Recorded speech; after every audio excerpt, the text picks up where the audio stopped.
single phase induction motor တွေမှာဘာ coin တွေပါလဲဆိုတာကိုမျှဝေမှာဖြစ်ပါတယ်ခင်ဗျာ single phase motor မှာကျွန်တော်ဒီ single phase induction motor မှာ run coin နဲ့ slab coin ပါပါတယ်ခင်ဗျာ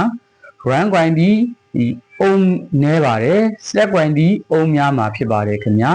ရေပုံအားဖြင့်တော့ run coin ဒီအုံနေပြီးတော့ slab coin ဒီအုံများပါတယ်ဒါပေမဲ့တစ်ခါတလေတရံမှာ99ရာခိုင်နှုန်းတော့ဒီ run coin ကအုံနေပြီးတော့ slab coin ကအုံများပါတယ်နောက် 1% လောက်ကတော့ကျွန်တော်ဒီ slab coin ကအုံနေပြီးတော့ run coin ကအုံများပါဖြစ်ပါတယ်ခင်ဗျာဟာကကျွန်တော်ဒီ running coin နဲ့ only coin အုံဒီလိုအုံနဲ့မျှဝေခြင်းဖြစ်ပါတယ်ခင်ဗျာပြီးတော့ဘာရှိအောင်မလဲဆိုတော့ကျွန်တော်ဒီကျိုး gate running coin ဒီရေပုံအားဖြင့်ကျိုးလုံးကြီးပါတယ် slab coin ဒီကျိုးလုံးသေးပါတယ်ခင်ဗျာဒါပေမဲ့တစ်ခါတရံမှာ running coin ကကျိုးလုံးသေးပြီးတော့ slab coin ကကျိုးလုံးသေးတတ်ပါတယ်ခင်ဗျာဒုတိယချက်ဘာဖြစ်မလဲဆိုတော့ကျွန်တော်ဒီ running coin ကို power တည်ကျွေးရမှာဖြစ်ပါတယ်ခင်ဗျာ slab coin ကိုကျွန်တော်ဒီ slab coin ကိုကျွန်တော်ဒီ capacitor ခံကျွေးရမှာဖြစ်ပါတယ်ခင်ဗျာ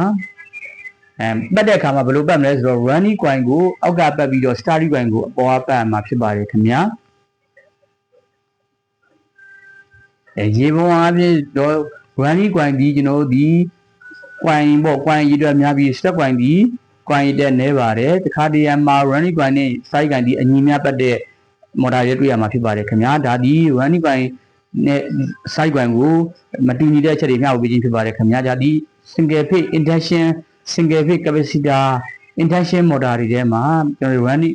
capacitor motor တွေကို running coin side coin ရဲ့အလုပ်ပုံလေးကို